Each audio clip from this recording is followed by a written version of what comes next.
भुनक्तु सह वीर्यं करवावहै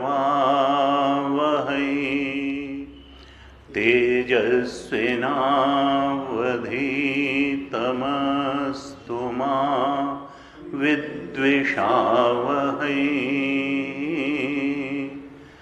ओम शांति शांति शांति।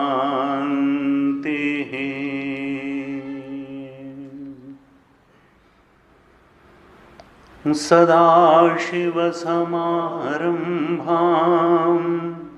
शङ्कराचार्यमध्यमाम् अस्मदाचार्यपर्यन्तां वन्दे गुरुपरम्पराम्। अज्ञानतिमिरान्धस्य ज्ञानाञ्जनशलाकया चक्षुरुन्मीलितं येन तस्मै श्रीगुरवे नमः। तस्मै श्रीगुरवे नमः।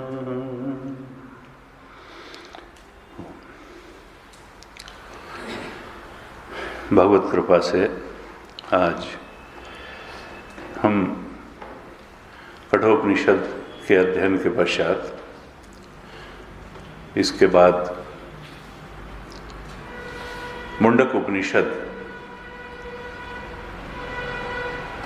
में प्रवेश कर रहे हैं। भगवत कृपा से कठोपनिषद की चर्चा विधिपूर्वक विस्तार से संपन्न हुई और यही गुरुदेव से और भगवान से प्रार्थना है कि मुंडक उपनिषद की चर्चा भी निर्विघ्न संपन्न हो और हम लोग जो मर्म ऋषि ने उपनिषद के माध्यम से बताना चाहा, संप्रेषित करना चाहा, जिस बोध में उपनिषद का ऋषि, उपनिषद का गुरु शिष्य को प्रतिष्ठापित कर देना चाहता है, हम उस बोध के में प्रतिष्ठित हों या उसके अधिक से अधिक निकट तो पहुँच ही जाएं।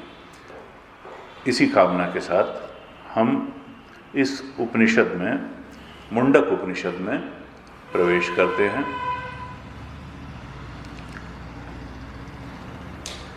जैसा कि इसके नाम से ही स्पष्ट है कि ये मुंड का अर्थ क्या है? मुड़ा हुआ सिर, मुड़ा हुआ सिर। अब मुड़ा हुआ सिर किसका होता है? मुड़ा हुआ सिर होता है सन्यासी का। सन्यास का प्रतीक है मुंडन। शास्त्र में तो यह भी आता है कि कोई भी अगर आपसे अनुचित कार्य हो गया है, पाप कर्म की श्रेणी में अगर कुछ आता है और ऐसा आपसे हो गया है, तो उसके प्रायश्चित स्वरूप एक ये बताया गया है कि मुंडन करा लें, मुंडन करा लें। और अगर सधवा स्त्रियां हैं तो 2 अंगुल बाल काट लें। उनके लिए मुंडन का विधान नहीं है, उनके लिए है कि 2 अंगुल बाल काट लें। इस प्रकार से ये कहना क्या चाहते हैं? मुंडक उपनिषद के शब्द से ही ध्वनित क्या होता है कि देखो, इसमें जो बात बताई गई है वो बहुत गूढ़ बात है और ये ऐसा नहीं हो सकता है कि हम अपने जीवन को जैसे तैसे किसी भी प्रकार जीते हुए और इस बात को पूरी तरह से समझ भी लेंगे, ग्रहण भी कर लेंगे और उसमें प्रतिष्ठित भी हो जाएंगे। ऐसा नहीं होगा। हमको मुंडन कराना होगा। अब ये बाल का मुंडन तो बाहर का मुंडन है, असल में मुंडन किसका होगा? मुंडन होगा दुष्वृत्तियों का, मुंडन होगा विकारों का, मुंडन होगा हमारे अपने मन में उठने वाली निम्न इच्छाओं और वृत्तियों का, इनका मुंडन होगा। ये तो प्रतीक है, बाहर बाल का मुंडन तो एक प्रतीक है। अर्थात बिल्कुल शुद्ध निर्मल पवित्र हो करके जब हम इस उपदेश का ग्रहण करेंगे जो मुंडक उपनिषद में ऋषि ने दिया है, तब निश्चित रूप से हमको वह तत्व, वह वस्तु, वह सत्य की प्राप्ति होगी जिसकी तरफ ऋषि इशारा कर रहा है। तो हम सबसे पहले पाठ करेंगे। आप जानते हैं कि इसमें 3 मुंडक हैं और तीनों मुंडक में 2-2 अध्याय हैं। तो हम प्रथम मुंडक के प्रथम अध्याय का पाठ करेंगे। सबसे पहले शांति मंत्र का पाठ करेंगे, उसके बाद में उपनिषद का पाठ करेंगे। मैं पाठ करता हूँ, आप दोहराइएगा। ओम भद्रं कर्णेभिः शृणुयाम देवाः,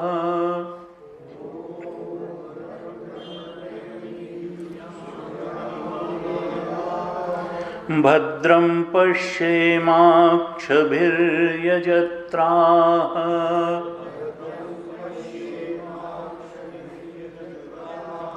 स्थिरैरङ्गैस्तुष्टुवागंसस्तनूभिः,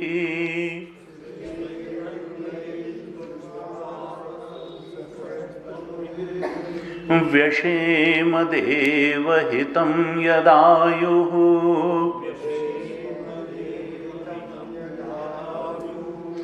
स्वस्ति न इंद्रो वृद्धश्रवाः,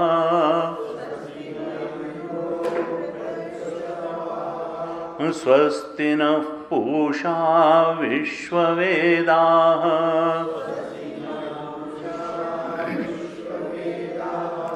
स्वस्ति नस्तार्क्ष्यो अरिष्टनेमिः,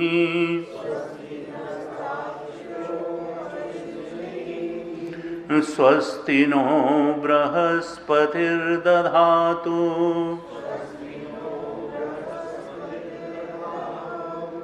ओम शांतिः शांतिः शांतिः।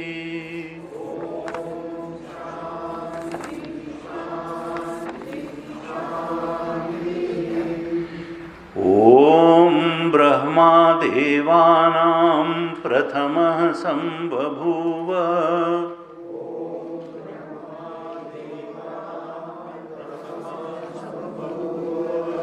विश्वस्य कर्ता भुवनस्य गोप्ता,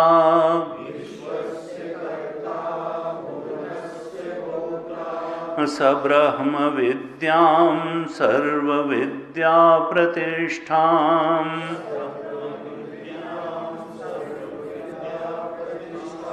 अथर्वाय ज्येष्ठपुत्राय प्राह,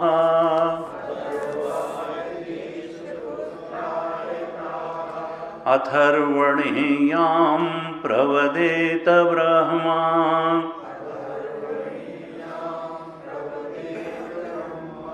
अथर्वातां पुरोवाचाङ्गिरे ब्रह्म विद्याम्,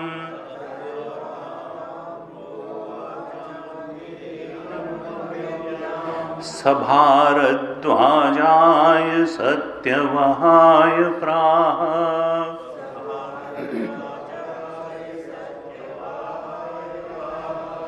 भारद्वाजोऽङ्गिरसे परावराम्,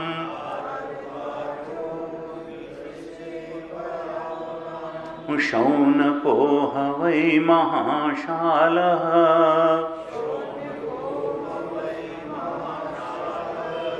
अंगिरसं विधिवत्तुपसन्नः पप्रच्छ,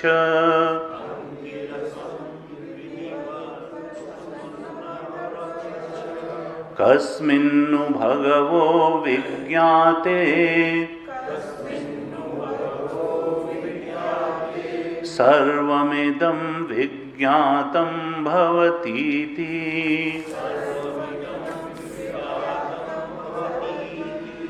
तस्मै स होवाच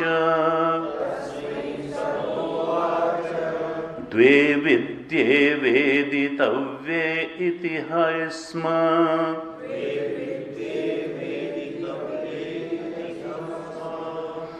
यद्ब्रह्मविदो वदन्ति परा चैवापरा च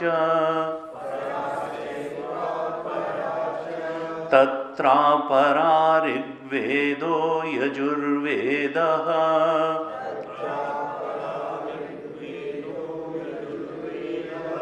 सामवेदोऽथर्ववेदः शिक्षाकल्पो व्याकरणम् निरुक्तं छन्दो ज्योतिषमिति।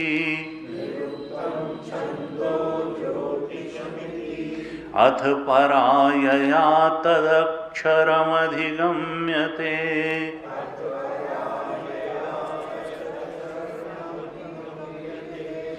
यत्तद् अदृश्यम्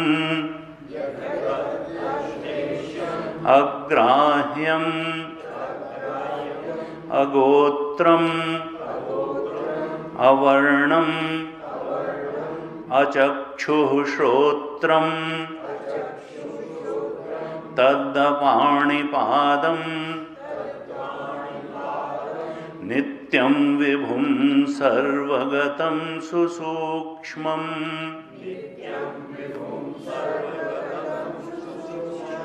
तदव्ययं यद्भूतयोनिम् परिपश्यन्ति धीराः यथोर्णनाभिः सृजते गृह्णते च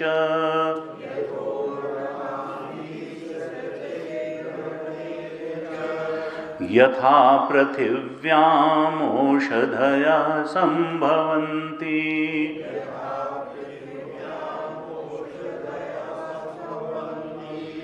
यथा सतः पुरुषात् केशलोमानि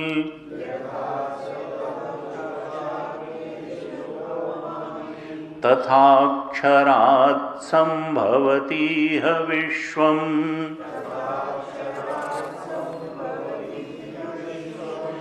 तपसा चीयते ब्रह्म ततोऽन्नमभिजायते अन्नात् प्राणो मनः सत्यम् लोकाः कर्मसु चामृतम् यः सर्वज्ञः सर्ववित् यस्य ज्ञानमयं तपः तस्मादेतद्ब्रह्म नाम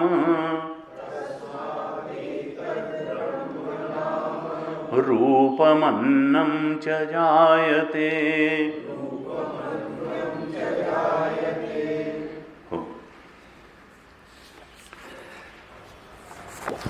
ये प्रथम मुंडक का प्रथम खंड का पाठ हमने किया।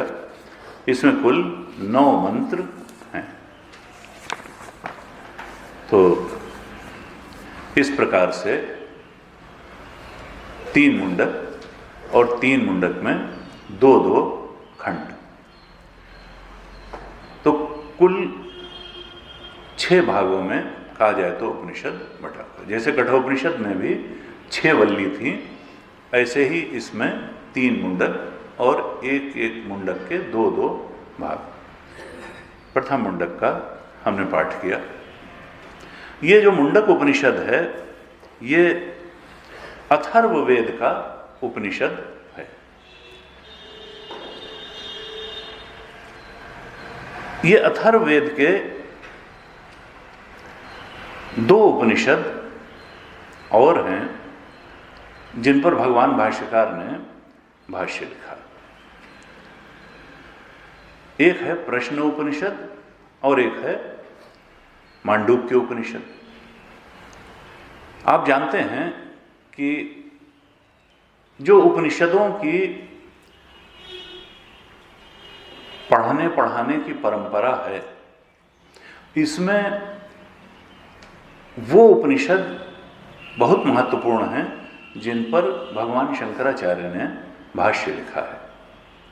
और भगवान शंकराचार्य ने कुल 10 उपनिषदों पर भाष्य लिखा। अब भगवान शंकराचार्य तो भगवान शंकर के अवतार ही थे, उनके ज्ञान के बारे में कोई बुद्धि के स्तर से जांचना और किसी प्रकार की टिप्पणी करना तो उचित है ही नहीं।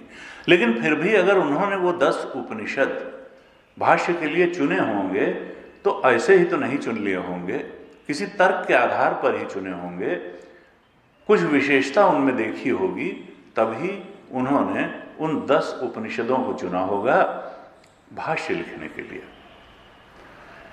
तो ये पाया जाता है कि उन्होंने जो आधार बनाया भाष्य लिखने का उपनिषदों में से, उसमें यह देखा कि जिसको हम वेदांत का मूल ग्रंथ मानते हैं, अर्थात ब्रह्मसूत्र, जो भगवान वेदव्यास द्वारा रचित है, ब्रह्मसूत्र, जिसमें 555 सूत्र हैं, और ये सूत्र भी किसी न किसी उपनिषद से लिए गए किसी वाक्य पर आधारित हैं। ये जो 555 सूत्र हैं, इनके मूल में उपनिषद से आए हुए कोई न कोई उक्तियां हैं, वाक्य हैं, उनको कहा जाता है अधिकरण वाक्य। अधिकरण वाक्य अर्थात ये जो 555 सूत्र लिखे भगवान वेदव्यास ने ब्रह्मसूत्र नामक ग्रंथ में, जो वेदांत का मूल ग्रंथ है, जिससे वेदांत दर्शन का प्रतिपादन हुआ, उन सारे सूत्रों के मूल में उपनिषद का कोई न कोई वाक्य है जिसको कहते हैं अधिकरण वाक्य।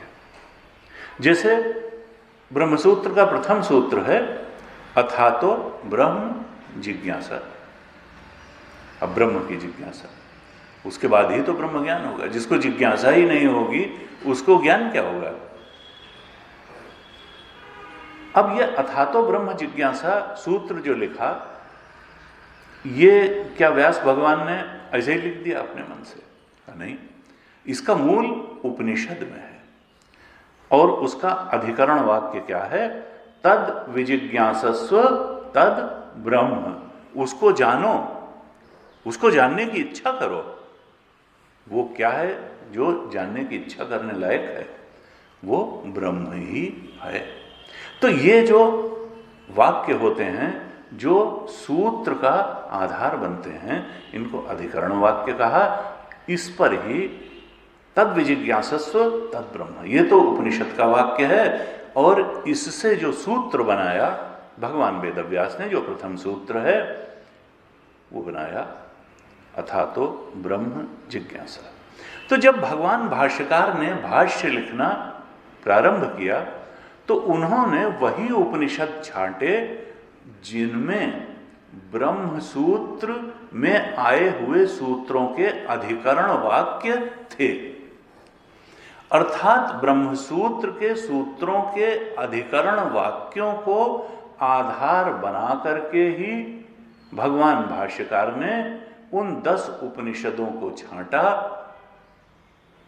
जिनके अधिकरण वाक्य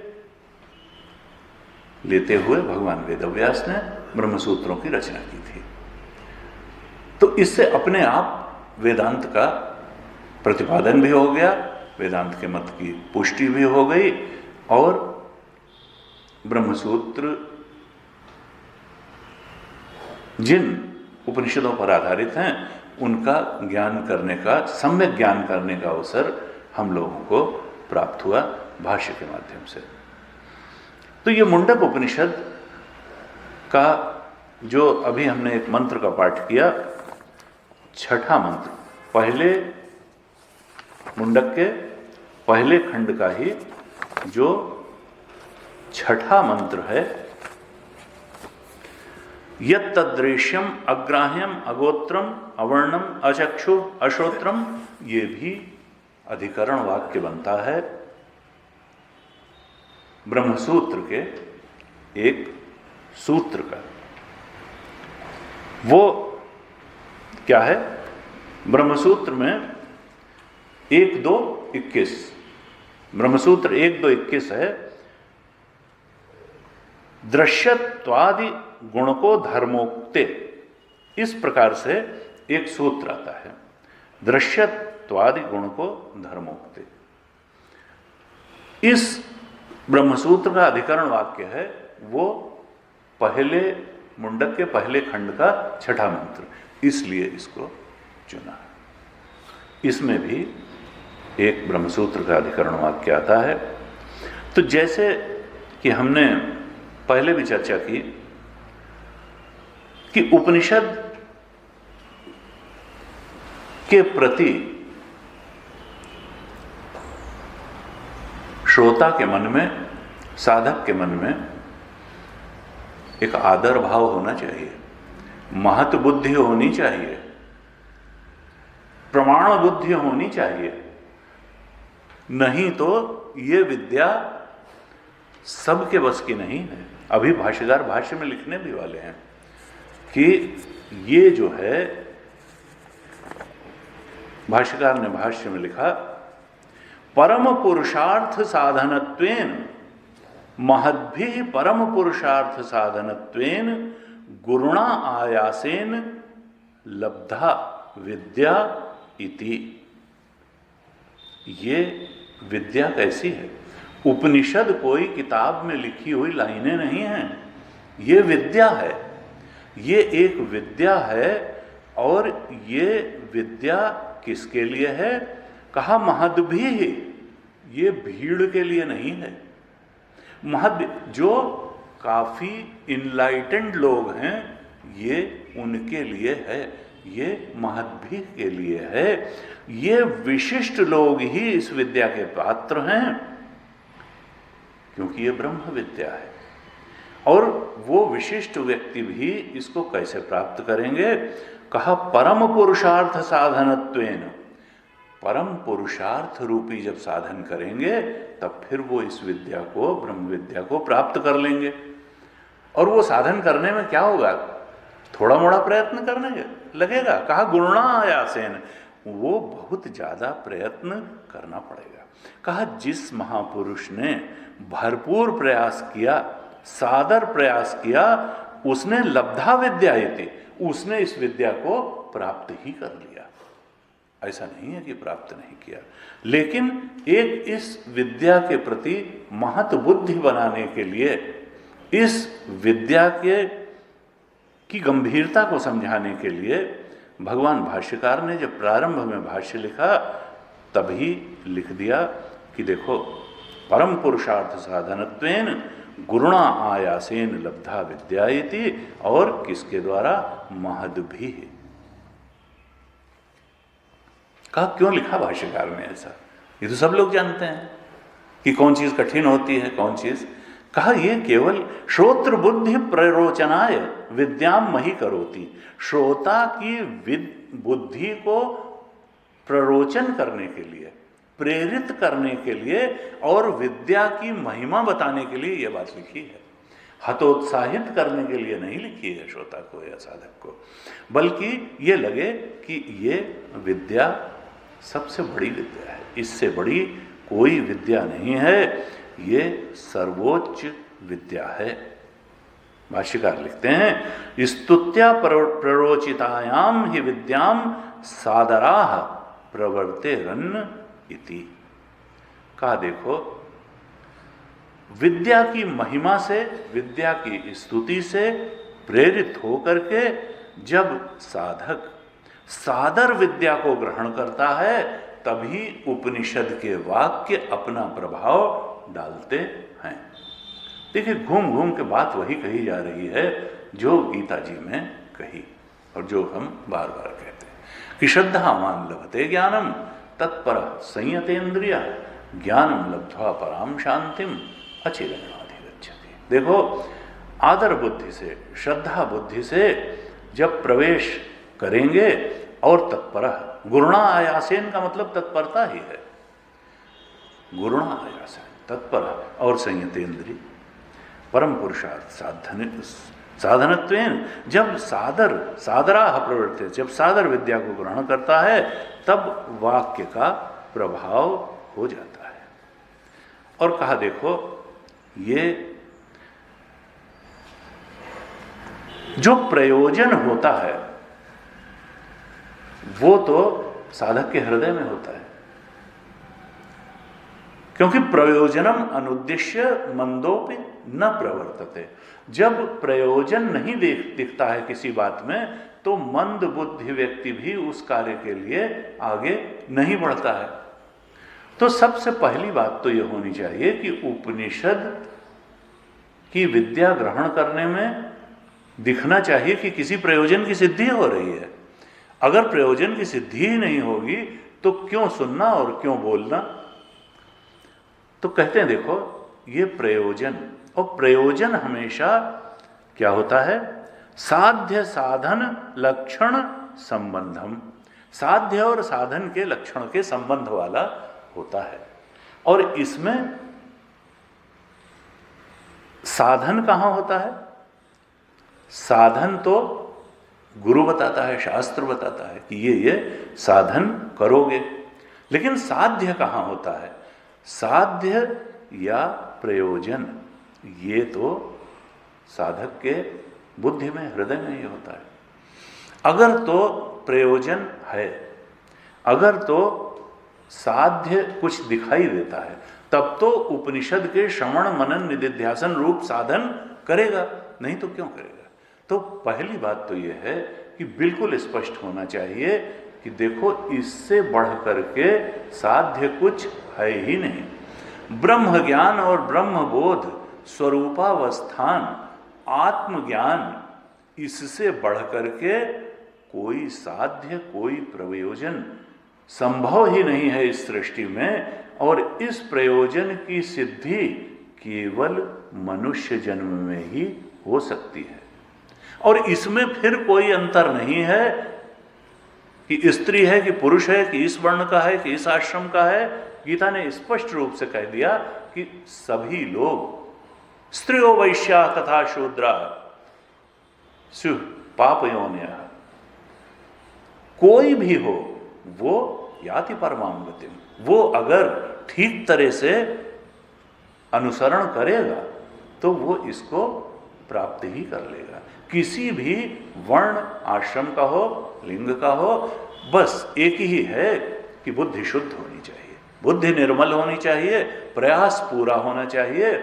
फिर शरीर की स्थिति क्या है उसका कोई भी प्रभाव ज्ञान के ऊपर नहीं है।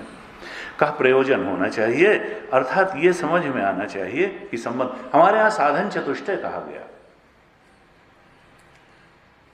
विषय क्या है, प्रयोजन क्या है, संबंध क्या है।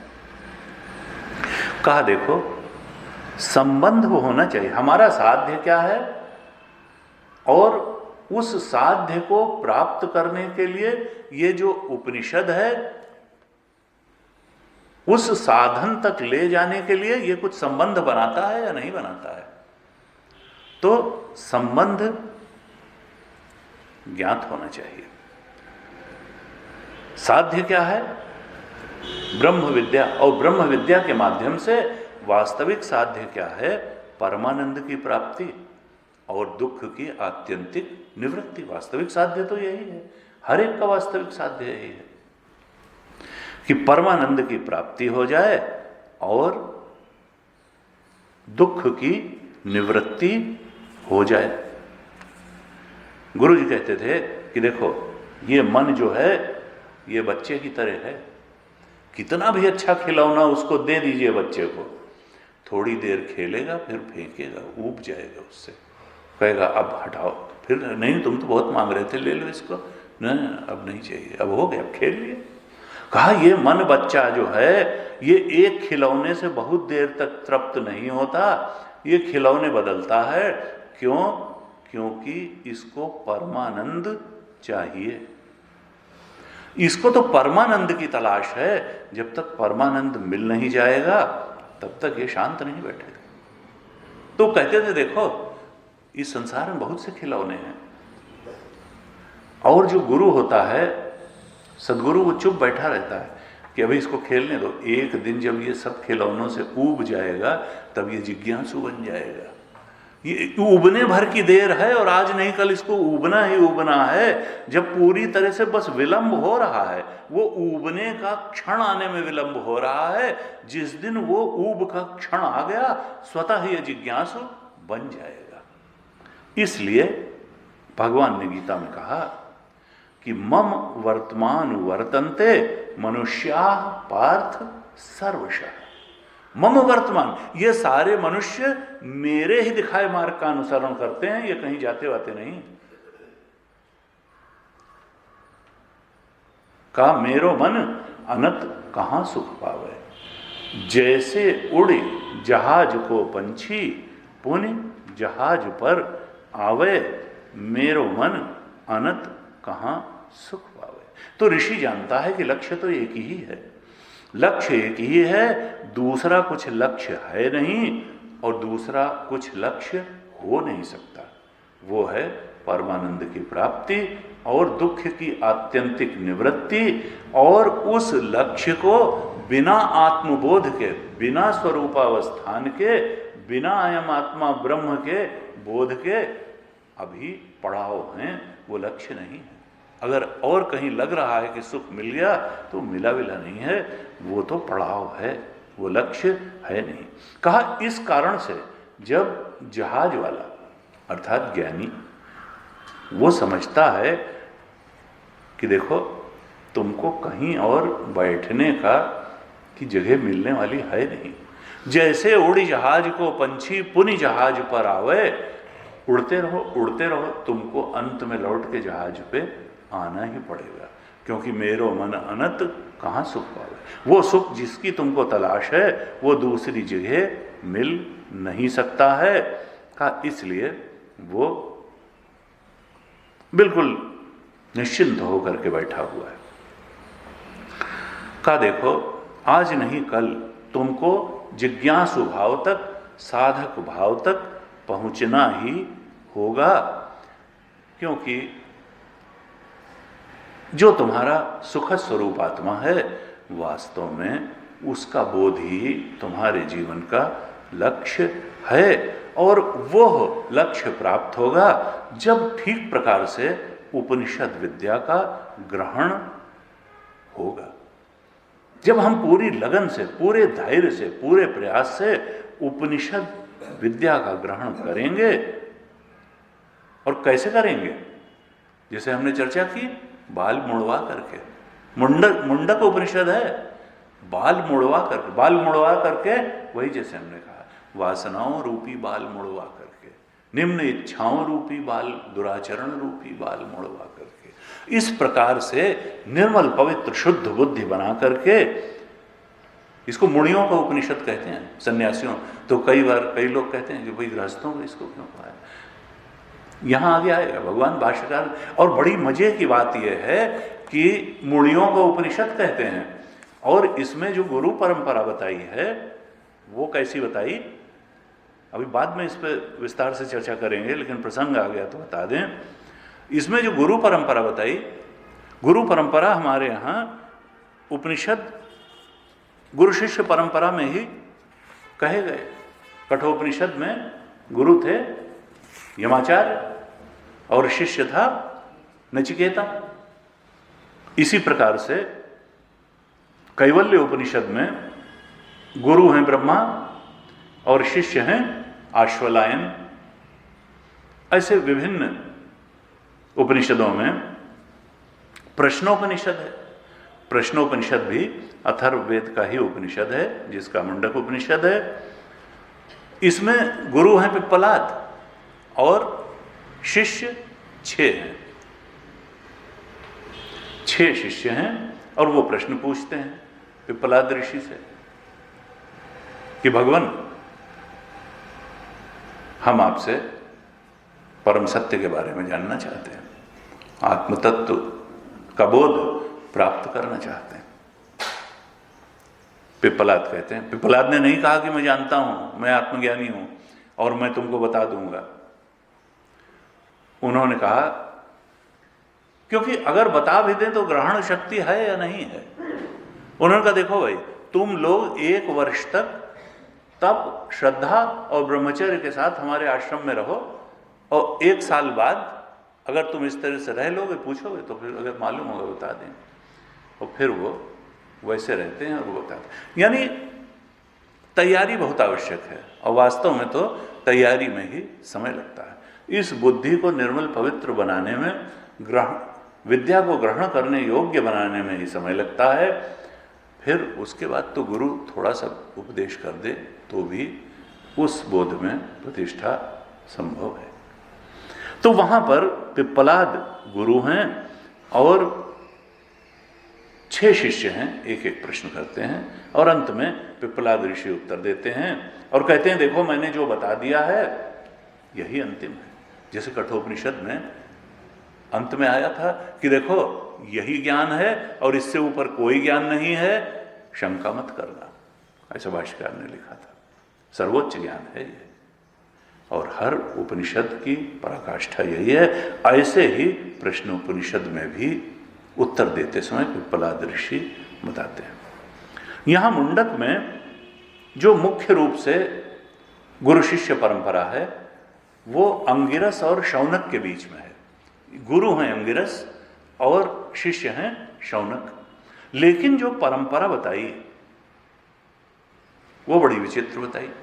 क्या कहा? ओम ब्रह्मा देवानाम प्रथमा संबभूव विश्वस्य कर्ता भुवनस्य गोप्ता सब्रह्म विद्याम सर्व विद्या प्रतिष्ठाम अथर्वाय ज्येष्ठ पुत्राय प्राह। क्या कहा कि ये कौन सी विद्या है जो इस मुंडक उपनिषद में बताई जा रही है? कहा ये विद्या सबसे पहले ब्रह्मा जी ने अपने बड़े पुत्र अथर्वा को दी। अथर्वा ने यह विद्या अंगिरा को दी। अंगिरा ने भरद्वाज के पुत्र सत्य वह को दी और उन्होंने अंगिरस को दी और अंगिरस ने फिर शौनक को दी। और शौनक कौन है? शौनक वही महाशाला, वो बहुत बड़े गृहस्थ हैं, महागृहस्थ हैं, महाशाला है। महाशाला का मतलब महागृहस्थ हैं। अब इसमें देखिए ब्रह्मा जी गृहस्थ, सब गृहस्थों की ही परंपरा है।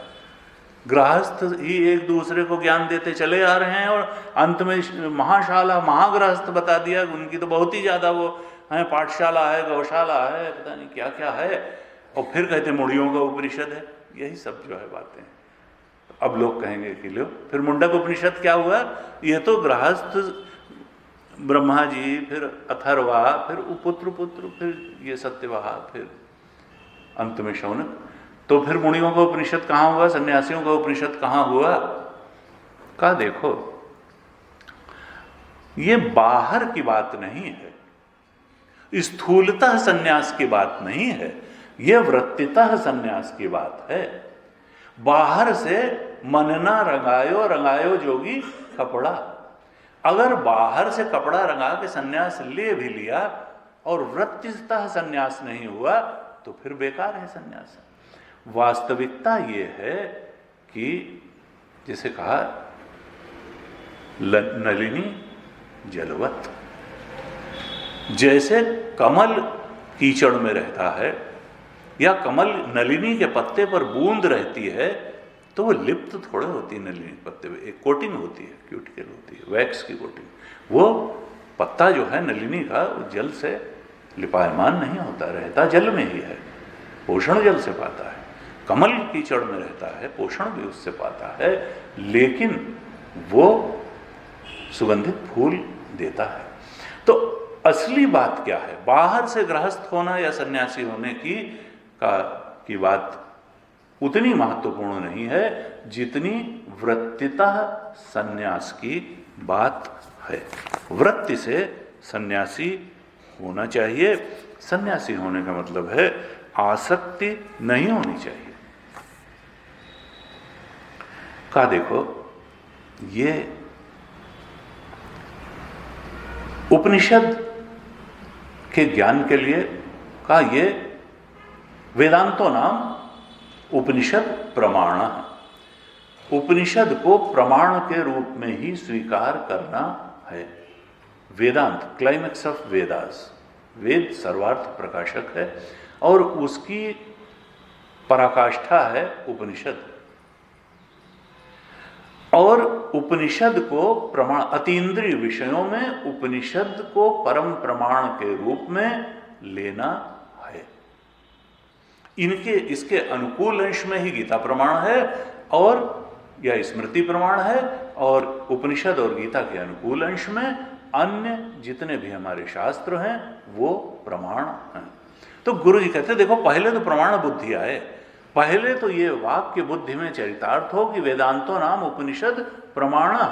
उपनिषद कोई किताब में लिखी हुई बातें नहीं है, ये प्रमाण है, अतीन्द्रिय विषयों में प्रमाण है। ये अपौरुषेय मंत्र राशि है।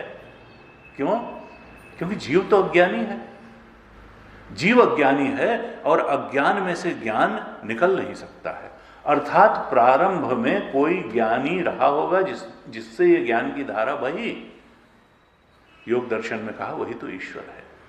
सर्वेशाम गुरु पूर्वेशाम, जो गुरुओं का भी गुरु है, गुरुओं का भी गुरु है, वही ईश्वर है। उसको कभी अज्ञान नहीं हुआ और उसी ज्ञानी गुरु, परम गुरु ईश्वर की वाणी जब उसने ब्रह्मा जी को उत्पन्न किया तो नारायण ने ही ब्रह्मा जी को ये उपनिषद का, वेद का ज्ञान भी दिया। इसलिए ईश्वर को कभी अज्ञान नहीं था। जीव के मुख से निकली हुई वाणी कभी ईश्वर की वाणी की बराबरी नहीं कर सकती है। और उपनिषद भगवान की अपौरुषेय वाणी है। ये तो बदलते नहीं, हर कल्प में वही रहते हैं। इसलिए उपनिषद अपौरुषेय मंत्र राशि है, नियत अनुपूर्वी है। इसका एक अक्षर भी पहले बात नहीं किया जा सकता, एक मात्रा भी पहले बात नहीं की जा सकती। संत की वाणी को आप 10 तरह से एक्सप्लेन करके बता सकते हैं, हिंदी में ट्रांसलेशन कर, इसकी नियत अनुपूर्वी है, इसीलिए इसका ध्वन्यात्मक प्रभाव भी होता है और मंत्रोच्चारण का असर होता है मन पर भी और प्रकृति पर भी। कहा यह अपौरुषेय मंत्र राशि है। यह बिल्कुल ध्यान में रखना चाहिए कि यह प्रमाण व्यापार हो रहा है और इस प्रमाण व्यापार के फलस्वरूप एक प्रमा बननी चाहिए। प्रमा का मतलब है यथार्थानुभव प्रमा। प्रमा की परिभाषा क्या आई? यथार्थ अनुभव ही प्रमा है। अर्थात वह ज्ञान अनुभव पर्यवसायी होना चाहिए, क्योंकि अगर किसी को वो ज्ञान ही ज्ञान रह गया, अनुभव में आया ही नहीं, तो फिर तो वो बेकार हो गया। अनुभव पर्यवसायी होना चाहिए ज्ञान। कहा यथार्थानुभव प्रमा। इस ब्रह्म विद्या के श्रवण के बाद एक प्रमा, एक निश्चयात्मिका बुद्धि बन जानी चाहिए सत्य के बारे में, इस संसार के सत्य के बारे में, अपने सत्य के बारे में, और जो एक अखंड सर्वव्यापक सत्ता है, ईश्वर ब्रह्म रामकृष्ण कुछ कहें, उसके बारे में एक निश्चयात्मक दृष्टि बन जानी चाहिए, प्रमा बन जानी चाहिए। और ऐसी प्रमा जो अबाधित हो, अर्थात अन्य प्रमाण से कटे नहीं। चूंकि ये सर्वोपरि प्रमाण है उपनिषद, इससे जो प्रमा बन जाएगी वो किसी और प्रमाण से नहीं कटेगी। फिर किसी और प्रमाण से वो प्रमा वही जो कटे ना। फिर अगर कट जाए तो प्रमा कैसी? फिर तो यथार्थ अनुभव कैसा? वो कोई विज्ञान उसको नहीं काट पाएगा, कोई ग्रंथ उसको नहीं काट पाएगा, कोई महर्षि ऋषि उसको नहीं काट पाएगा। ये यथार्थानुभव, ये प्रमा ऐसी बननी चाहिए और बनेगी।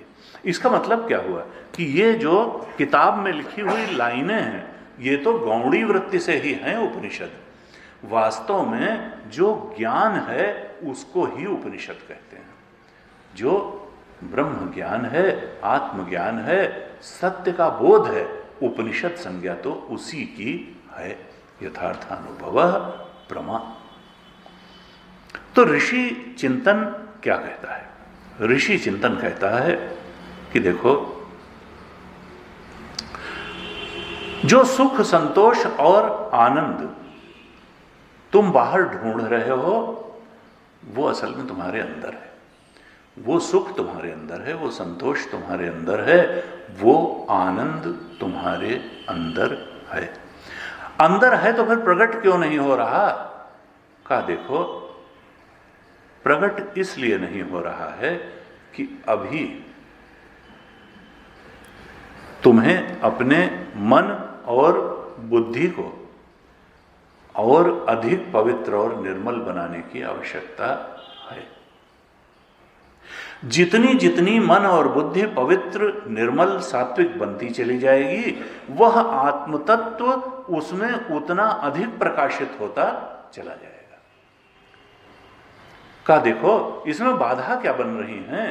कहा अगर जीवन में कुछ निम्न वासनाएं हैं, निम्न इच्छाएं हैं, तो वो दिग्भ्रमित करती हैं और इन्हीं को हटाने की आवश्यकता है। अपने अंदर को सजाने और सुंदर बनाने की आवश्यकता है। बाहर को सुंदर बना लें तो कोई हर्ज नहीं है, लेकिन ब्रह्मबोध में प्रतिष्ठित होने के लिए ज्यादा बड़ी आवश्यकता है अपने अंतर को सजाने, सुव्यवस्थित करने और सुंदर बनाने की। का देखो, ऐसा अगर होगा तो उपनिषद अपने अर्थ को सार्थक कर देगा। हमने पहले भी चर्चा की, उपनिषद शब्द का अर्थ क्या है? दो प्रत्यय हैं, उप और नी, और सद धातु है। सद धातु है और उप और नी दो प्रत्यय हैं। ये जो उप का अर्थ क्या है? पास, और नी का मतलब है नितांत पास। नी का मतलब नितांत, बिल्कुल, और उप का मतलब पास, बिल्कुल पास। किसके? सत्य के। शद, शद धातु जो है, सद धातु, इसके तीन अर्थ हैं। हमने कठोपनिषद के समय भी चर्चा की थी। तीन अर्थ हैं, विशरण, गति और अवसादन। विशरण का अर्थ क्या है? नाश। विशरण किस चीज का नाश करती है? ये उपनिषद विद्या का, ये अविद्या का नाश कर देती है, अविद्या का नाश कर देती है विशरण। और गति कहा, जो परम अर्थ है सत्य, उसकी तरफ गति कर देती है जीव की, परमार्थ की तरफ बढ़ा देती है, उसकी तरफ गति कर देती है। और अवसादन, अवसादन का अर्थ है शिथिलीकरण, शिथिल करना। तो अवसादन किसका करती है? शिथिलीकरण किसका करती है? कहा देखो, जो तीन ताप, दैहिक, दैविक, भौतिक तापा, आध्यात्मिक, आधिभौतिक और आधिदैविक, ये जो तीन ताप हैं, इनको शिथिल कर देती है, अवसादन कर देती है इनका। विशरण, सद धातु के तीन अर्थ हुए, विशरण, गति, अवसादन। तीनों ही घटित हो जाते हैं इस उपनिषद पर, क्योंकि ये अविद्या का नाश कर देती है, विशरण कर देती है, परमार्थ की ओर गति कर देती है, और त्रिताप का अवसादन, शिथिलीकरण कर देती है। इस प्रकार की ये उपनिषद विद्या है। हम थोड़ा देखते हैं कि ये जो प्रारंभ में, उपनिषदों के प्रारंभ में या वेदों में शांति मंत्र आते हैं, शांति मंत्र आते हैं। तो शांति मंत्र, ये जो मुंडक उपनिषद का शांति मंत्र है, ये क्या कहता है? पहले तो हमने कठोपनिषद में देखा था शांति मंत्र क्या था? ओम सहना भवतु सहनो भुनक्तु सह वीर्यम करो। हम रोज प्रारंभ में मंगलाचरण में इसका पाठ करते हैं। यहाँ दूसरा शांति मंत्र है, अथर्ववेद का ये शांति मंत्र मुंडक उपनिषद में जो है, ये क्या है? यहां कहते हैं ओम भद्रम कर्णेभिः शृणुयाम देवाः भद्रम पश्येमाक्षभिर्यजत्राः स्थिरैरङ्गैः तुष्टुवागं सस्तनूभिः व्यशेम देवहितं यदायुः स्वस्ति न इंद्रो वृद्धश्रवाः स्वस्ति नः पूषा विश्ववेदाः स्वस्ति नस्तार्क्ष्यो अरिष्टनेमिः स्वस्ति नो बृहस्पतिर्दधातु। ओम शांति शांति शांति। अब आप इसमें देखेंगे तो सबसे पहले तो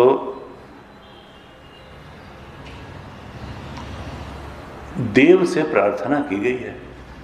करीब करीब हर पंक्ति में देव से प्रार्थना की गई है और कई देवों से प्रार्थना की गई है।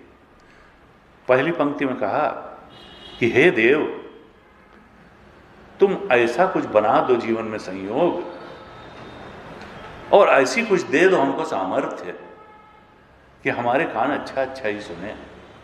भद्रम करने भी शृणुयाम दे, अभद्र न सुने। अच्छा संयोग ही क्यों मिलाओ? कोई खराब आदमी हमारे पास आए ही क्यों अपनी गंदी बात हमको सुनाए? क्योंकि सुनाएगा चित्त कलुषित होगा, चित्त जो है दूषित होगा। तो हमारे कान ऐसा कुछ करो कि अच्छी अच्छी बात ही। देखिए हमारे यहाँ आंख से ज़्यादा महत्व कान को दिया गया है, क्योंकि ज्ञान जो है श्रवण से होता है? आत्मा हमारे द्रष्टव्य, श्रोतव्य, मंतव्य, निदिध्यासितव्य। आत्मज्ञान के लिए हे मैत्रेयी, याज्ञवल्क्य ऋषि ने कहा श्रवण करो, मनन करो और निदिध्यासन करो। तो सबसे पहले साधक भक्त क्या मांगता है भगवान से कि भद्रम करणे भी शृणुयाम देवा। मन हमारा ऐसी बात न सुने जिससे गंदा होता हो, बल्कि अच्छी अच्छी बात सुने। भद्रम करणे भी शृणुयाम देवा। और उसके बाद कहता है आंख का भी बड़ा महत्व है। अजामिल जो है वो थोड़ी देर खड़े होकर के देखने ही लगे थे और उसके बाद में कितना उन्होंने अपनी धर्मपत्नी को छोड़ा और उसी जो है वेश्या से जो है उन्होंने विवाह किया और न जाने कितना समय जो है उनका बीत गया और तब जाकर के आँख खुली, जबकि कर्मनिष्ठ ब्राह्मण थे, कुसंस्कारी नहीं थे, अच्छे संस्कार वाले थे। फिर भी दृष्टि के दोष में फंस जाने के कारण इतना लंबा समय उनका नष्ट हो गया। इसलिए कहते हैं भद्रम पश्येम अक्षुभिर यजत्रा। भद्रम पश्येम अक्षुभिर यजत्रा। हे देव, तुम इस प्रकार से कृपा करो कि आंख के द्वारा हम कल्याणकारी दृश्य ही देखें, ऐसे दृश्य ही देखें जिससे कि हमारा मन निर्मल, शुद्ध, पवित्र बनता हो, जिससे दूषित और कलुषित होता हो ऐसे दृश्य हम देखें ही ना, हमारे आंख के सामने ना आए। ये दो बातें कही। फिर क्या कहते हैं? स्थिरैः अंगैः तुष्टुवागं सस्तनूभिः विषेम देवहितं यदायुः। हे देव, हमारे ये जो शरीर के अंग हैं ये सुदृढ़ हों, स्थिर हों, क्योंकि अगर अंग सुदृढ़ नहीं हुए तो फिर क्या हो पाएगा?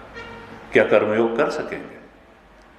यहां तक कि भक्ति के लिए भी कर्मकांड में कितनी देर मंत्र जाप करना होता है, बैठना होता है, क्या उतनी देर बैठा जा सकता है? श्रवण भी करना है तो स्थिर होकर के जब तक घंटे 2 घंटे गुरु के सामने एकाग्र चित्ते, अगर शरीर ही नहीं बैठने देगा तो फिर कैसे? शरीर चंचल हो गया तो मन भी चंचल हो जाएगा। तो कहा कि देखो हमारे अंग जो है स्थिर हों, पुष्ट हों। और किस लिए पुष्ट हों? हमें भोग में समर्थ बनाने के लिए? कहा नहीं, तुष्ट वागन सस्तनु भी, इसलिए पुष्ट हों कि हम व्यशेम देव हितम यदा, हमारी जितनी भी आयु है वो हम देव कार्य के लिए लगा सकें। अच्छे अच्छे ऊंचे ऊंचे बड़े बड़े कामों को करते हुए, ऐसे कार्यों को करते हुए जिससे कि देव प्रसन्न हो, ऐसे कार्यों को करते हुए आयु बीते, ऐसी आयु बिताने के लिए हमारे अंग स्थिर हों, दृढ़ हों। तुष्ट वागम सस्तनु भी, जिससे मैं आपकी स्तुति कर सकूं और स्तुति करके आपको संतुष्ट तुष्ट कर सकूं, तृप्त कर सकूं आपको। इसलिए मैं चाहता हूं कि आपके अनुग्रह से, आपकी कृपा से मेरा ये शरीर सुदृढ़ अंगों वाला बना रहे, जिससे मैं आपकी स्तुति करने में समर्थ हूं और आपकी तृप्ति के लिए कर्म करते हुए ये जीवन में व्यतीत करूं। ये बार बार आता है क्योंकि सामान्य रूप से ये देखा जाता है कि शरीरम व्याधि मंदिरम, ये शरीर जो है ये रोगों का घर है। लेकिन फिर शास्त्र ये भी कहता है कि देहम देवालयम विद्धि, ये देह को तो तुम देवालय जानो, इसमें परमात्मा का निवास है, इसमें तुम्हारे हृदय में ईश्वर का निवास है। ये केवल मत मान लो कि व्याधि मंदिरम ही है। देहम देवालयम विद्धि, ये देवालय भी है, यहां पर भगवान का निवास है, यहां ईश्वर सर्वभूतानां हृदयेशे अर्जुन तिष्ठति। और इसलिए इस देह को सुदृढ़ करके रखना है, देवालय जैसे सजाया जाता है ऐसे सजाना है, क्योंकि भगवान की तरफ बढ़ना होगा, सत्य की तरफ बढ़ना होगा, उसके लिए भी ये देह ही माध्यम बनेगा। तुलसी बाबा ने लिखा, तन बिनु भजन वेद नहीं बरना, काकभूषण जी ने कहा, तजो न तन निज इच्छा मरना, और तन बिनु भजन वेद नहीं बरना, काकभूषण जी। मुझे इसी कौए के शरीर में ज्ञान प्राप्त हुआ, इसलिए मैं इसको नहीं छोड़ता हूं। ये शरीर मुझे बहुत प्रिय है और मैं इसी शरीर में रह करके भजन करता हूं। का देखो, ये देह धरे कर यह फल भाई, भजिय राम सब काम विहाई। रामचरितमानस का बड़ा स्पष्ट संदेश कि ये देह रखने का फल क्या है, उद्देश्य क्या है, क्यों भगवान ने ये देह दिया मनुष्य जीवन। तो कहा, देह धरे कर यह फल भाई, भजिय राम सब काम विहाई। सब काम विहाई का मतलब ये नहीं है कि अब बच्चों की तरफ कोई ध्यान नहीं, पति की तरफ कोई ध्यान नहीं, घर की तरफ कोई न। काम का मतलब है कामना। Duties have to be done, duties करिए, लेकिन कामना जो आपकी होती हैं उनको छोड़िए, क्योंकि सब कामनाएं ये तो समझ लेती हैं। कठोपनिषद में बाद में कितना लंबा कहा था, हैं? गीता जी में कहा, प्रजहाति यदा कामान सर्वान। ऐसा थोड़ा है आप दूसरे के प्रति अपनी ड्यूटी छोड़ देंगे तो क्या शरीर को सवेरे उठेंगे तो नहाएंगे नहीं, कि खाने का प्रबंध नहीं करेंगे, कि सोने का नहीं करेंगे, तो ड्यूटीज बाधा नहीं बन रही है। लेकिन भजिए राम सब काम, कामना जरूर बाधा बनती है। इसलिए कामना यानी डिजायर और ड्यूटी के बीच में हमको डिफरेंस करना सीखना होगा। कौन सा डिजायर है, डिजायर छोड़ी जा सकती है, ड्यूटी कैसे छोड़ देंगे। ड्यूटी करने से तो अंतःकरण की शुद्धि ही होगी, निष्काम कर्म करना है। तो कहा कि देखो, देह धरे कर यह फल भाई, भजिए राम सब काम विहाई। कामनाओं का त्याग जरूर करना है और भगवत प्राप्ति की कामना से भगवान का भजन करना है।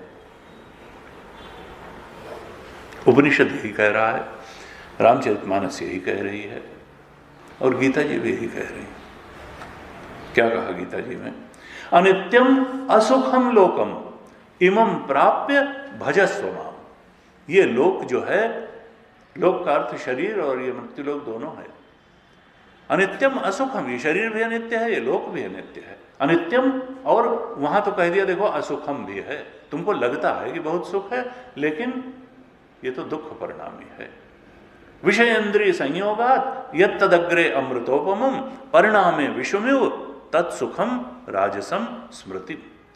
ये इंद्रिय और विषय के संयोग से प्राप्त होने वाले जितने सुख हैं ये प्रारंभ में अमृत के समान लगते हैं, लेकिन ये परिणाम में दुख देने वाले हैं। जब परिणाम में दुख देने वाले हैं इसका मतलब वो दुख ही रूप हैं। हम शार्ट साइटेडनेस की वजह से नहीं देख पाते दुख परिणाम उनका, और लगता है कि भाई ये बहुत अच्छे हैं, इसलिए भगवान ने उसको सुख माने ही नहीं, कहा अनित्यम असुखम लोकम इमं प्राप्त भजस्व माम। देखो, जो वास्तव में प्रारंभ में भी सुख देने वाला हो, बीच में भी सुख देने वाला हो, अंत में भी सुख देने वाला हो, सुख स्वरूप तो वही है, कहा वो मेरा भजन ही है। बाकी ये लोक अनित्यम असुखम लोकम, तुमको ये मिल गया है बहुत अच्छा है, कितनी बड़ी बात है। विवेक चूड़ामणि में कहा मनुष्यम मुमुक्षुत्वम महापुरुष संशय।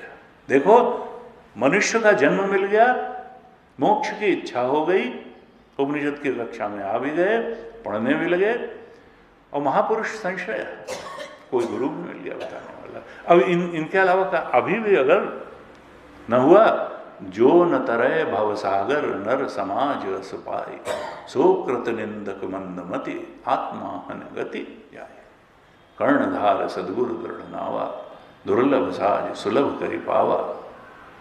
कहा देखो, ऐसा ऐसा संयोग अगर मिल गया है तो फिर मुक्ति के लिए जीव को आलस्य प्रमाद नहीं करना चाहिए।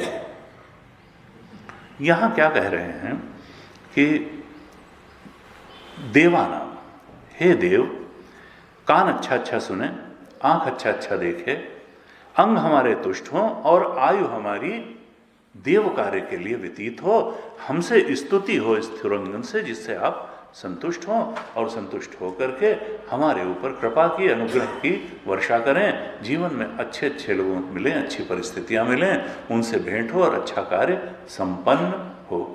देव स्तुति। फिर क्या करते हैं, 4 देवों से के तो नाम का भी उल्लेख कर दिया। पहले देव में तो देवाह देवाह ही कहा था, अब जो इसके आगे की शांति मंत्र की 2 पंक्तियां हैं उनमें 4 देवताओं का नाम लेकर के उनसे साधक मांगता है। क्या मांगता है? सबसे पहले इंद्र से मांगता है, कहता है स्वस्ति न इंद्रो वृद्धश्रवा। हे इंद्र, वृद्धश्रवा का मतलब है यशस्वी, जिसका यश बहुत बढ़ा चढ़ा हो। वृद्धश्रवा, बहुत सारे लोग जिसको जानते हो, यश हो, बहुत नाम हो जिसका। कहा हे यशस्वी इंद्र, सुअस्ति, तुम ऐसा कुछ करो कि हमारा कल्याण हो। स्वस्ति, हमारा कल्याण, हम तुमसे अपना कल्याण मांगते हैं। स्वस्ति नः, स्वस्ति नः इंद्रो, नः का मतलब हम। देखिए, अकेले के लिए नहीं मांग रहा है, हम सबके लिए मांग रहा है, मेरा नहीं, हमारा। नः स्वस्ति नः इंद्रो वृद्धश्रवा। हे यशस्वी इंद्र, तुम हम पर ऐसी कृपा करो कि हमारा तुम स्वस्ति, कल्याण कर दो, हमारा कल्याण हो, हमारा भला हो, ऐसा तुम आशीर्वाद दो, ऐसी कृपा करो, अनुग्रह करो। इंद्र से मांगा। फिर कहते हैं स्वस्ति नः पूषा विश्ववेदा। हे सूर्यदेव, तुम क्या हो? तुम तो विश्ववेदा हो, तुम तो सर्वज्ञ हो, तुम तो सब कुछ जानते हो, अंदर की भी जानते हो, बाहर की भी जानते हो। तुम भी हमारे ऊपर अनुग्रह करो, हमारा कल्याण करो। हे पूषा, हे सूर्यदेव विश्ववेदा, हे सर्वज्ञ सूर्यदेव, तुम ऐसा अनुग्रह करो कि हमारे जीवन में सब अच्छा अच्छा ही हो। सुअस्त अस्ति, कुछ खराब ना हो, सब अच्छा अच्छा हो। तो इंद्र से मांगा और सूर्यदेव से मांगा कल्याण। फिर किससे मांगते हैं? कहते हैं स्वस्ति नः तार्क्ष्यः अरिष्टनेमि।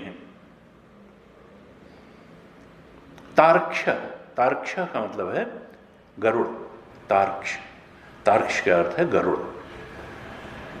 हे गरुड़ देव, तुम क्या हो, कैसे हो? तुम तो नेमि के समान हो। नेमि का मतलब चक्र, नेमि। हे गरुड़, और किसके लिए नेमि चक्र के समान हो? अरिष्ट, अरिष्ट का अर्थ है विपत्तियां।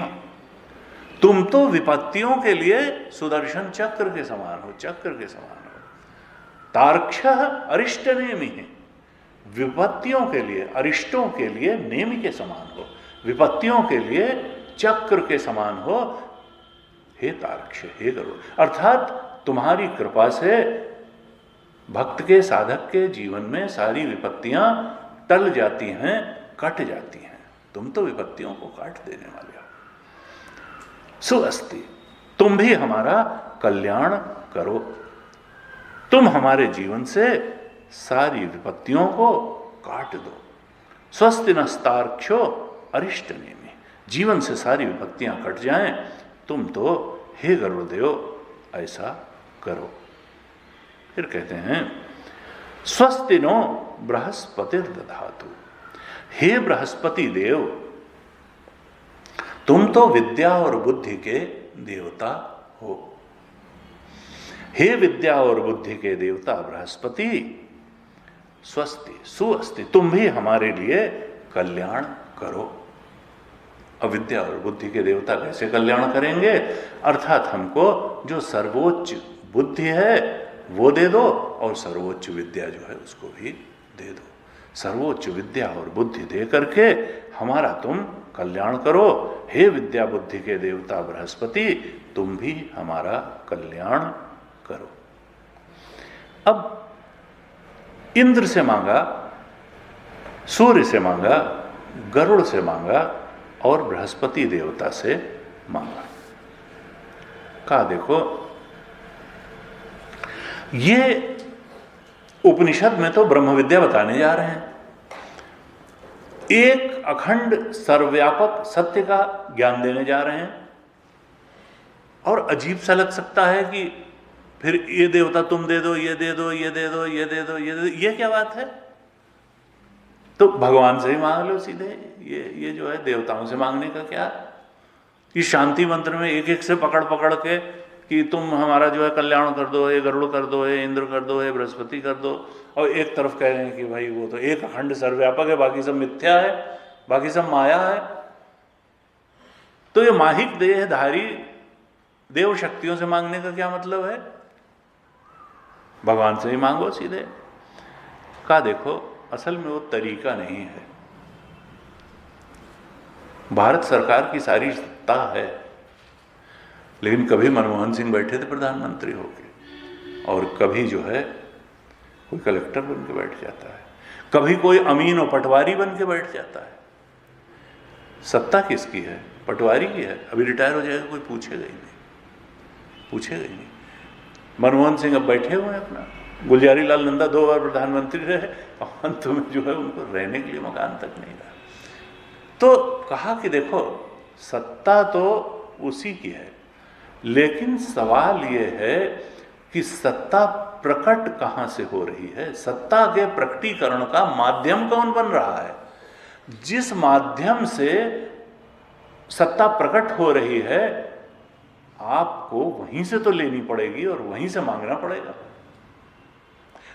सत्ता तो ठीक है, एक अखंड सर्वव्यापक ब्रह्म की ही सत्ता है, लेकिन वह सत्ता के प्रकटन का माध्यम, भारत सरकार की सत्ता के प्रकटन का माध्यम अगर कलेक्टर है और उसका काम है तो उससे मांगनी पड़ेगी, अमीन का, पटवारी का है तो उससे मांगना पड़ेगा, और चीफ मिनिस्टर का है तो उससे मांगना पड़ेगा। लेकिन सत्ता तो एक निर्विकार है ही। इसलिए कहा कि देखो, इसमें जब शांति मंत्र पढ़ा जाता है तो इसमें बहुदेववाद के भ्रम में नहीं आना चाहिए। ये अंत में तो सत्ता उसी की है, ईश्वर तो एक अखंड सर्वव्यापक है। बिल्कुल जैसा तुलसी बाबा ने कहा, एक अनीह अरूप अनामा अज सच्चिदानंद परधामा, और वही व्यापक विश्वरूप भगवाना, और सो धरि देह चरित कृत नाना। सो केवल भक्तन हित लागी, परम कृपाल प्रणत अनुरागी। गई बहोर गरीब निवाजू, सरल सबल साहिब। जिससे मिल सकता है उसी से तो मांगेंगे। कहा इसलिए ये शांति मंत्र पढ़ते समय, वो भी उपनिषद का शांति मंत्र, इस भ्रम में नहीं पढ़ना चाहिए कि उपनिषद बहुदेववाद का समर्थन कर रहा है। बहुदेववाद का समर्थन नहीं कर रहा है, लेकिन फिर भी हमको, चूंकि हम तो अविद्या से ग्रस्त हैं, तो हमको कहां से मिलेगा? ऐसे तो गुरु का शरीर भी माइक है, तो क्या है, ये आरोप भी लगाते हैं कि भाई ये बोलना भी माइक है और सुनना भी माइक है। जब सब कुछ माया में ही हो रहा है तो माया से सत्य कैसे प्रकट हो जाएगा? कहा यही तो आश्चर्य है कि माया के अंदर जो प्रक्रिया होती है श्रवण मनन निधिध्यासन की, उससे सत्य प्रकट हो जाता है।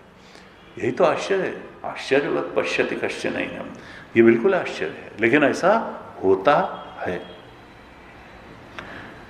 भगवान भाष्यकार ने लिखा कि देखो, परब्रह्म के ज्ञान का अधिकारी कौन होता है? कहा देखो, जो जिसकी अपरब्रह्म निष्ठा पूरी पक्की हो गई है, वही परब्रह्म के बोध का अधिकारी होता है। कूद करके अचानक हम नहीं पहुंच सकते हैं। वहां आता है अपरब्रह्म निष्ठा परब्रह्म अन्वेषमाणाः। अपरब्रह्म निष्ठा अर्थात सगुण ब्रह्म में जिसकी पूरी निष्ठा है, वही परब्रह्म अन्वेषमाणाः हो सकता है। पहले सगुण ब्रह्म में निष्ठा आवश्यक है। अर्थात क्या कहना चाहते हैं कि ब्रह्म विद्या में प्रवेश करने वाले के लिए भक्ति में सराबोर होना बहुत आवश्यक है। बिना भक्ति के आप ज्ञान की उन ऊंचाइयों को छू नहीं पाएंगे। अपरब्रह्म निष्ठा, सगुण ब्रह्म में निष्ठा होनी ही चाहिए, तब परब्रह्म अन्वेषमाणा होगा। अर्थात ब्रह्म विद्या में प्रवेश के पहले भक्ति माता बिल्कुल नाचने वाली नृत्य करनी चाहिए हृदय में। अर्थात जो सगुण ब्रह्म में निष्ठा वाला होगा, भक्त होगा, वो बिल्कुल इस बात से आश्वस्त हो गया होगा कि आश्रय कहीं है तो प्रभु में ही है। यह बात उसके मन में बिल्कुल स्पष्ट होगी कि आश्रय, परम आश्रय भगवान ही है। परम आश्रय धन नहीं है, बल नहीं है, संबंध नहीं है, ये कुछ सीमा तक आश्रय है, लेकिन जो परम आश्रय है वो प्रभु में ही है।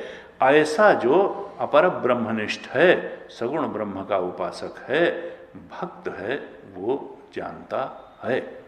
और जब आश्रय जानता है तो फिर निश्चित है कि वो उस आश्रय के प्रति शरणागत भी होता है और उस आश्रय के प्रति कृतज्ञ भी होता है। कृतज्ञ भी होगा और शरणागत भी होगा। तो यहां शांति मंत्र यही बताता है कि देखो,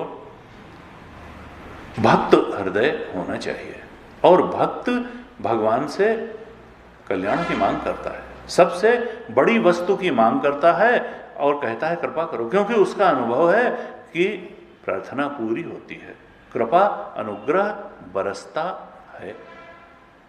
दक्षिणामूर्ति स्तोत्र में भगवान भाष्यकार ने लिखा कि भगवान दक्षिणामूर्ति किससे घिरे हुए हैं? कहा वो घिरे हैं आवृतम ब्रह्मनिष्ठ, वो ब्रह्मनिष्ठों से घिरे हैं, ब्रह्मज्ञानियों से नहीं।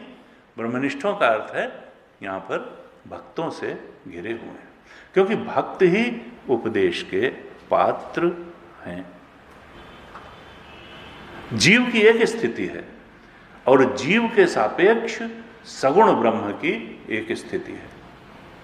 क्योंकि हम जीव हैं, कर्मों के लिए तो उत्तरदायी हैं ही, लेकिन हमको कृपा चाहिए। बिना कृपा के, ईश्वर अनुग्रह के बढ़ना बड़ा कठिन है।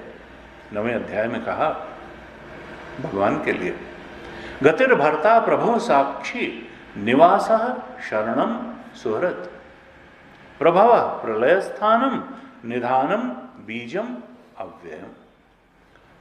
सगुण ब्रह्म की उपासना। क्या कहा? गतिर्भर्ता प्रभु साक्षी, तुम ही सारे जीवों की सदगति हो, अंतिम गति हो।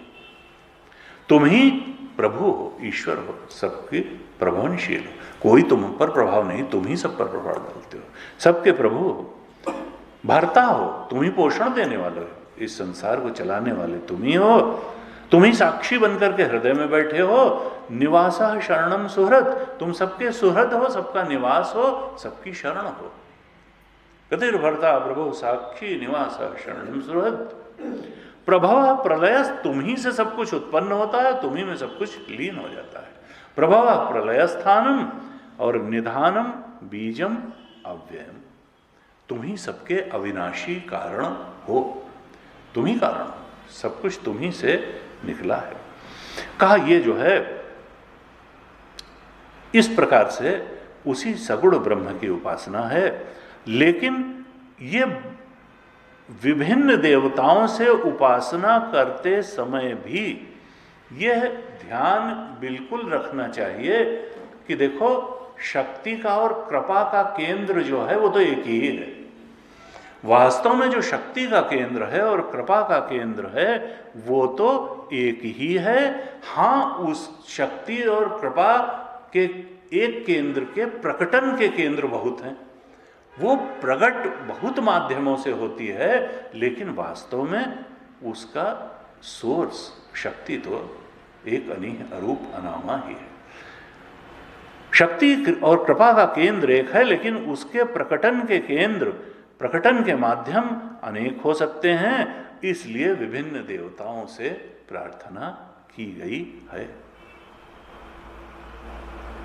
इसी प्रकार से जैसे देव तत्व हो, ईश्वर तत्व हो, लेकिन अनेक देवता उसके प्रकटन के केंद्र, उनका स्वरूप है। ऐसे ही कहते हैं गुरु तत्व भी एक है। गुरु तत्व भी एक है, उसके प्रकटन के केंद्र अनेक हो सकते हैं, लेकिन वास्तव में गुरु तत्व एक ही है। और भागवत में इसका उल्लेख मिलता है। भागवत के अंत में 12वें स्कंध में के अंत में कहा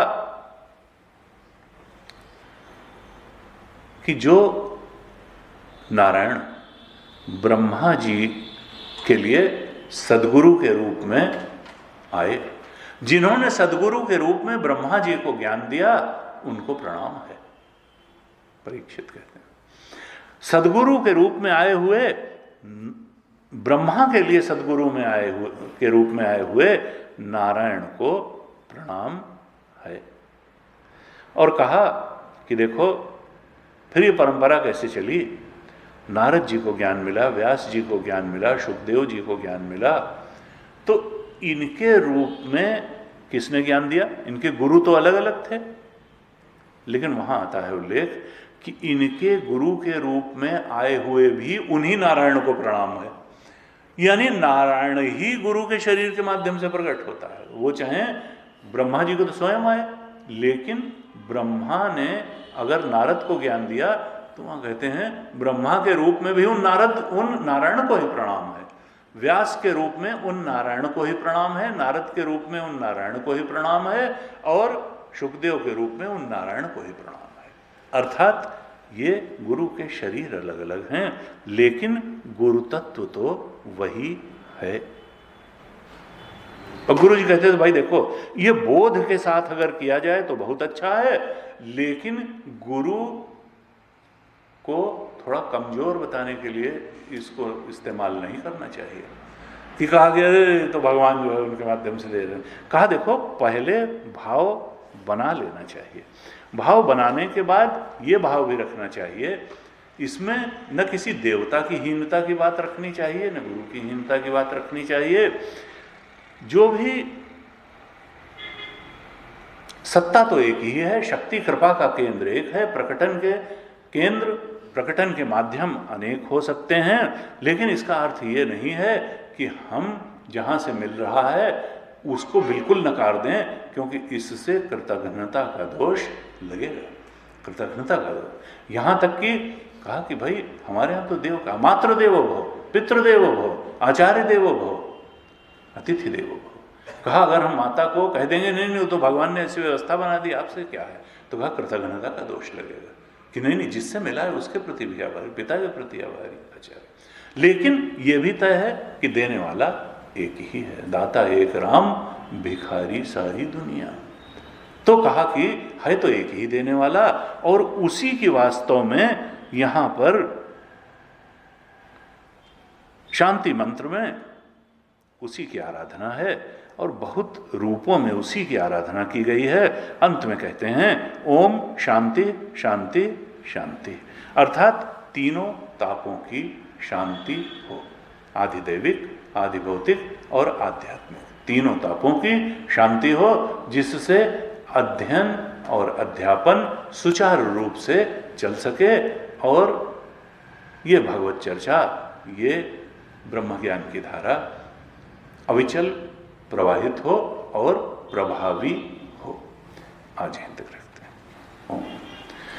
ओम पूर्णमदः पूर्णमिदं पूर्णात् पूर्णमुदच्यते पूर्णस्य पूर्णमादाय पूर्णमेवावशिष्यते। ओम शांति शांति शांति। हरि ओम। श्री गुरुभ्यो नमः। हरि ओम।